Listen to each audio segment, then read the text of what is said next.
کار 3 پروژه عمرانی و ساختمانی در مقر وزارت امور داخله آغاز گردید.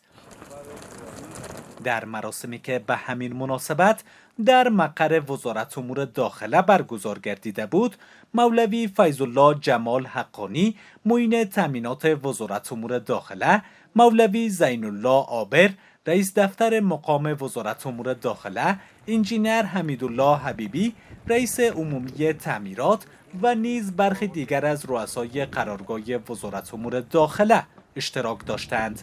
مولوی فیض الله جمال حقانی معین تامینات وزارت امور داخله حین افتتاح این پروژه ها خاطر نشان ساخت که ساخت و ساز زیرساخت ها جزء اولویت های مهم رهبری وزارت امور داخله می باشد.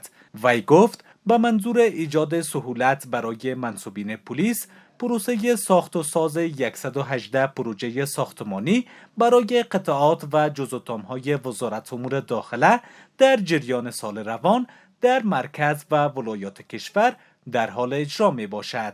در همین حال رئیس عمومی تعمیرات وزارت امور داخله نیز در مورد پروژه های متذکره معلومات داد.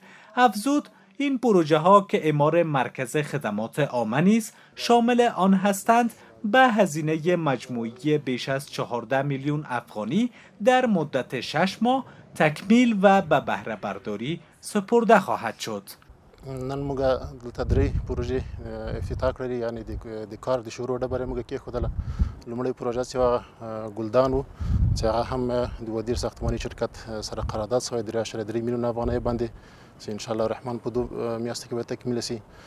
دویمه دا تعمیر ده، دا هغه تعمیر ده چې په دې کې به د مراجعینو کوم کسان چې راځي دلته د خپلو ستونزو د حل دپاره دلته به راځي او خپل مشکلات به په دې کې حل کوي. دا تعمیر هم د 9.9 میلیون افغانۍ په لګښت باندې په 6 میاشتو کې انشاءالله تکمیلیږي. او بله دریمه پروژه د موږ چې وه اپراسیون بام، چې هغه هم له کلونو مشکلات یې لرل او څڅوب یې لرل، هغه هم د عزیز شاه رحماني په نامه باندې یو شرکت ده، د هغه سره قرارداد شوی ده څه کم 1 میلیون افغانۍ باندې 2.3 میلیونه.